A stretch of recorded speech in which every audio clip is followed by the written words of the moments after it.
Hello everyone and welcome to our channel Physiosaurus. तो पिछले video में हम लोगों ने चर्चा किया था कि गेट एबनॉर्मेलिटी के पीछे कौन कौन से रीजंस हैं। उसी रीजंस में हम लोगों ने सबसे लास्ट रीज़न में डिस्कस किया था डिजीज स्टेट के बारे में। उसमें मैंने आपको बताया था कि किसी भी एक डिजीज़ होने के कारण भी गेट पैटर्न पे वो अफेक्ट करता है। उसी में हम लोग बात किए थे पैथोलॉजिकल गेट के बारे में। ठीक है, तो आज हम लोग पैथोलॉजिकल गेट का जो 5 टाइप्स है उसके एक एक करके हम लोग चर्चा करेंगे। तो सबसे पहला टाइप है आप लोगों का न्यूरोलॉजिकल गेट। ठीक है, तो न्यूरोलॉजिकल गेट के बारे में हम लोग बात करते हैं। न्यूरोलॉजिकल गेट के बारे में मैंने पिछले वीडियो में आपको बताया था कि उसमें 4 टाइप हैं। ठीक है, अब 4 टाइप्स में सबसे पहला टाइप है आपका पार्किंसंस गेट। ठीक है, पार्किंसंस गेट का ही और सारे नाम हैं।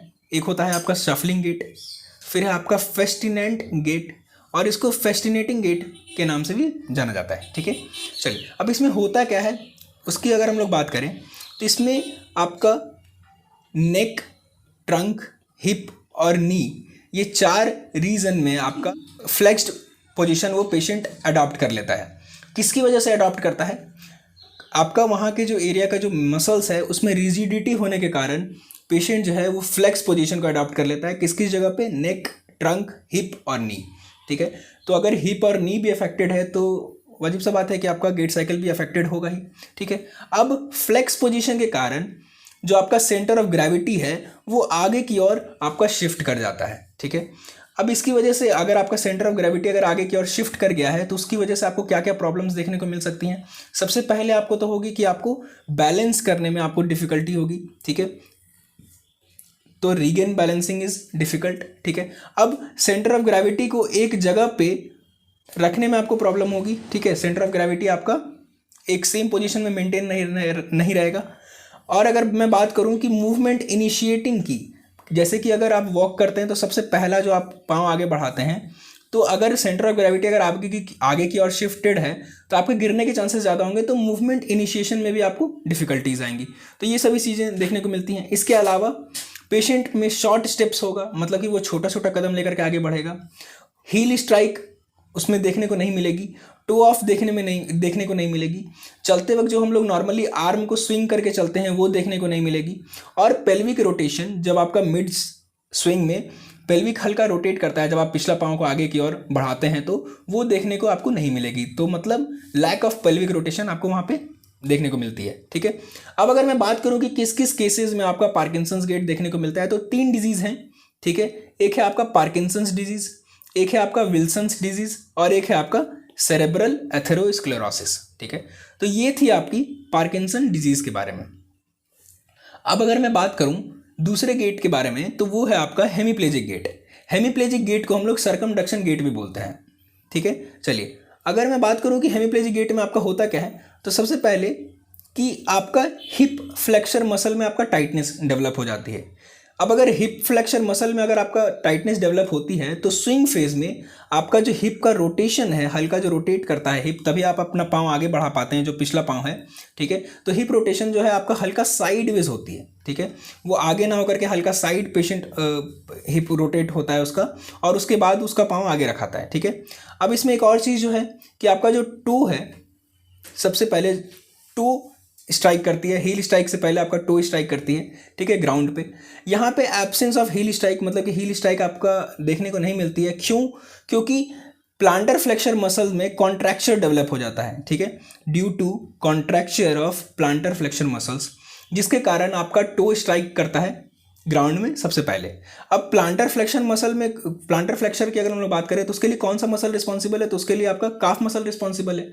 तो प्लांटर फ्लेक्सर मसल में आपका क्या होता है कि कॉन्ट्रैक्चर डेवलप कर जाता है। ठीक है, अब देखिए हेमीप्लेजिया में क्या होता है कि किसी एक साइड पैरालिसिस होता है। तो अगर हम लोग अपर लिम्ब की बात करें तो जिस भी साइड पैरालिसिस हुआ है उस साइड आपका अपर लिम्ब में भी फ्लेक्शन वाले पोजीशन डेवलप हो जाता है।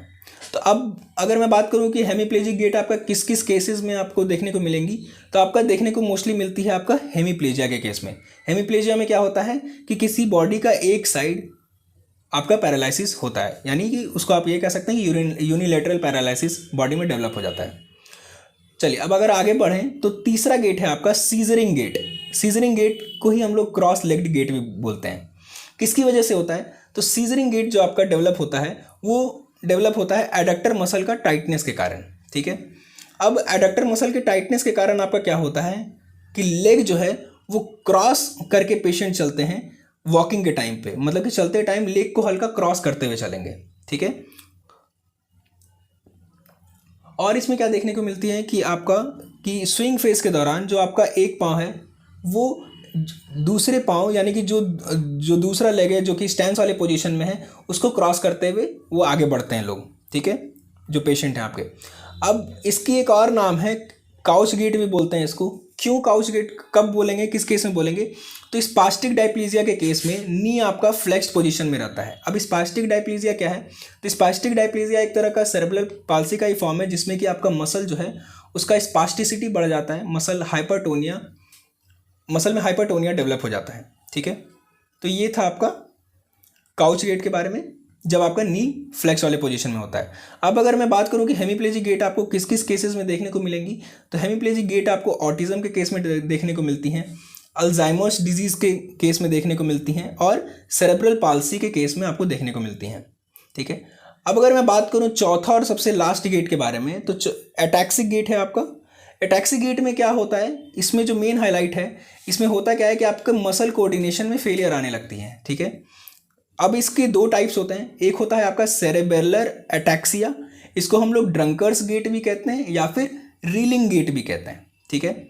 इसमें होता क्या है कि पेशेंट जिस तरह से एक शराबी चलता है रोड पे, आप देखे होंगे कभी, तो उसी तरह से पेशेंट जो है, जो वॉकिंग पैटर्न है उसका कुछ हद तक उसी तरह होता है, मतलब कि अनकोऑर्डिनेटेड मूवमेंट होता है, वो कहीं भी पाँव रख रहा है, ठीक है, उसमें कोई कोऑर्डिनेशन नहीं होती, पेशेंट में स्टेबिलिटी नहीं होती, बैलेंस नहीं होती। तो ये सभी मेन हाइलाइट्स हैं आपका सेरेबेलर एटैक्सिया में।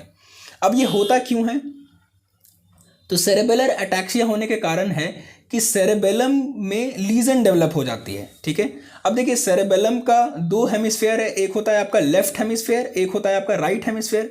तो किसी एक हेमिस्फेयर, या तो लेफ्ट या फिर राइट, उन दोनों हेमिस्फेयर में से किसी एक हेमिस्फेयर में अगर आपका लीजन क्रिएट हो रहा है तो उसकी वजह से आपका सेरेबेलर एटैक्सिया डेवलप होता है, और उसी की वजह से जो आपका गेट पैटर्न है वो आपका ड्रंकर्स जिस तरह से चलते हैं उस तरह का आपका गेट पैटर्न डेवलप हो जाता है।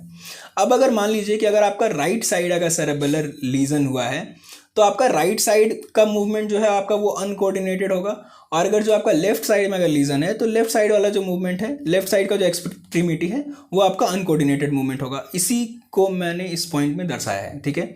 चलिए अब अगर मैं बात करूं कि ये किस किस केसेस में देखने को मिलती हैं, तो सबसे पहले तो एल्कोहलिक पर्सन में देखने को मिलेगी, ब्रेन स्ट्रोक वाले पेशेंट में मिलेंगी, ब्रेन ट्यूमर जिस पेशेंट को है उस केसेस में भी देखने को मिल सकती हैं, और मल्टीपल स्क्लेरोसिस वाले केसेस में भी देखने को मिल सकती हैं, ठीक है।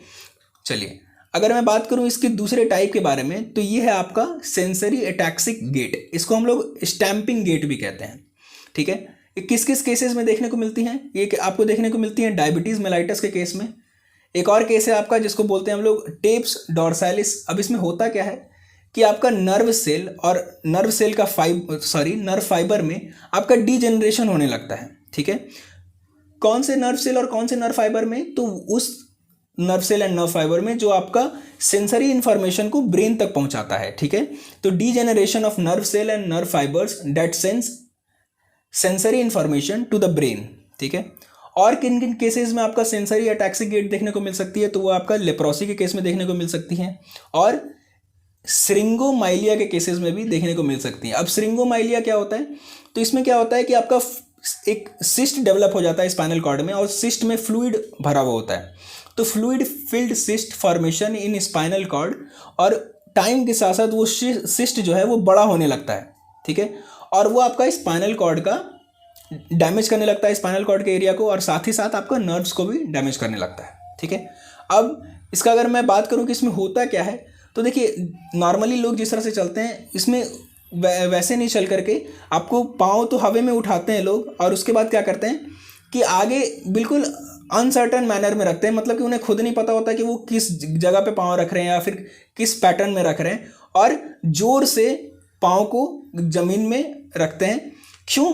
क्योंकि इस केसेस में आपका काइनेस्थेटिक सेंसेशन को लॉस हो जाता है। अब काइनेस्थेटिक सेंसेशन क्या होता है कि ये इस तरह का सेंस है जिससे कि आपको बॉडी को पता होता है कि हमें पाँव किस जगह पे रखना है, कहाँ पे रखना है, किस पोजीशन में रखना है।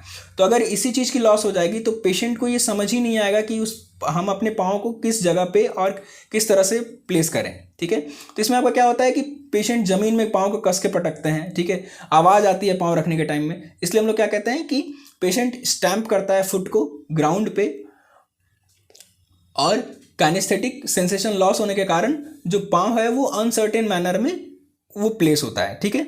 अब इस गेट को हम लोग स्पेस वॉक गेट भी बोलते हैं। तो ये था आपका न्यूरोलॉजिकल गेट के बारे में। न्यूरोलॉजिकल गेट के बारे में हम लोगों ने जान लिया। अब इसके बाद 2 गेट और है जिसको मैं डिस्कस करूंगा इसी वीडियो में। बाकी का जो 2 गेट है उसको मैं अगले वीडियो में लेकर के चलूँगा, ठीक है। तो एक है आपका लेग लेंथ डिस्क्रिपियंसी, ठीक है, उसी को हम लोग इक्वाइंस गेट भी बोलते हैं। अब इसका 3 टाइप है, माइल्ड, मॉडरेट और सीवियर। माइल्ड में क्या होता है कि लेग लेंथ का डिफरेंस जो है वो 1/2 इंच तक होता है, ठीक है। इसमें इक्वाइंस पोजीशन आपका डेवलप नहीं होता है। इक्वाइंस पोजीशन क्या होता है मैं थोड़ी देर में आपको डिस्कस करूंगा, ठीक है। फिर होता है आपका मॉडरेट इक्वाइंस गेट। इसमें क्या होता है कि लेग लेंथ डिफरेंस जो है वो 1.5 इंचेस तक होता है आपका, ठीक है। इसमें आपका इक्वाइंस पोजीशन हल्का आपको देखने को मिलता है। इसके बाद आता है आपका सीवियर इक्वाइंस गेट, जिसमें कि लेग लेंथ डिफरेंस जो है इसमें आपका 2 इंचेस से ज़्यादा होता है, ठीक है। जो आपका लेग लेंथ डिस्क्रिपेंसी है ये गेट तभी आपका डेवलप होता है जब आपके दोनों पाँव के बीच का जो लेंथ का जो डिफरेंस है वो आपका एक कम और एक ज़्यादा हो, ठीक है। चलिए अब बात करूं कि किस केसेस में आपको देखने को मिल सकते हैं। तो ये सीपी के बच्चों में आपको देखने को मिल सकते हैं, ठीक है। क्यों डेवलप होता है? आपका काफ मसल में टाइटनेस के कारण आपका इक्वाइंस पोजीशन आपका डेवलप होता है, ठीक है। अब अगर मैं बात करूं कि इक्वाइंस पोजीशन होता क्या है, तो देखिए काफ मसल में टाइटनेस होने के कारण पेशेंट जो है वो टो पे खड़े हो जाते हैं, ठीक है, टो पे खड़े होते हैं। इसलिए फुट जो है आपका प्लांटर फ्लेक्शन वाले पोजीशन में आपका डेवलप करने लगता है, उसी पोजीशन को एक्वायर करने लगता है। इसी पोजीशन को हम लोग इक्वाइंस पोजीशन भी कहते हैं।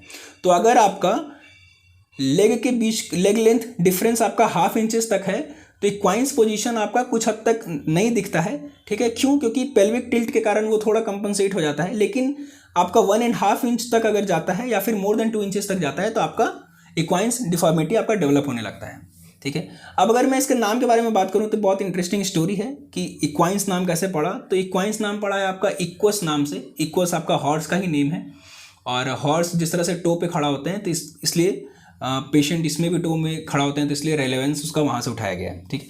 चलिए इसमें क्या होता है कि प्लांटर फ्लेक्शन ही पॉसिबल है, डॉर्सी फ्लेक्शन आपका पॉसिबल नहीं है। क्यों?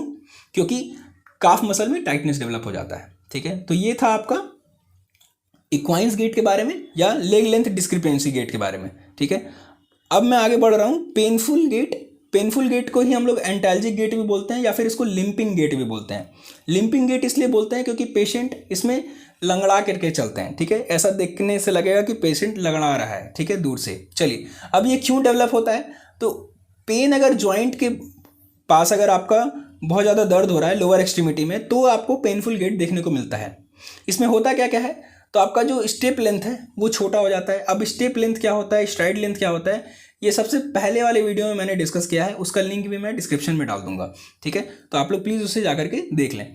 तो इसमें आपको देखने को क्या क्या मिलेगी कि स्टेप लेंथ आपका रिड्यूस हो जाता है, आपका स्ट्राइड लेंथ जो है वो नॉर्मल से थोड़ा रिड्यूस हो जाएगा, आपका जो वेलोसिटी ऑफ स्टेप्स है, मतलब कि आप एक बार में कितना स्टेप्स ले रहे हैं 1 मिनट में, ठीक है, वो आपका बढ़ जाएगी। आप जल्दी जल्दी तय करेंगे अपने डिस्टेंस को। और एक और चीज़ हो जाता है कि जिस भी साइड में पेन डेवलप हो रहा है, जैसे कि राइट साइड में अगर डेवलप हो रहा है तो राइट साइड में जो स्टैंस फेज है उसका ड्यूरेशन जो है वो आपका कम हो जाता है, ठीक है। तो ये आपको देखने को मिलता है पेनफुल या एंटाल्जिक गेट में, ठीक है। तो ये था आपका एंटाल्जिक गेट के बारे में। तो आई होप कि आपको ये वीडियो पूरा समझ में आया हो।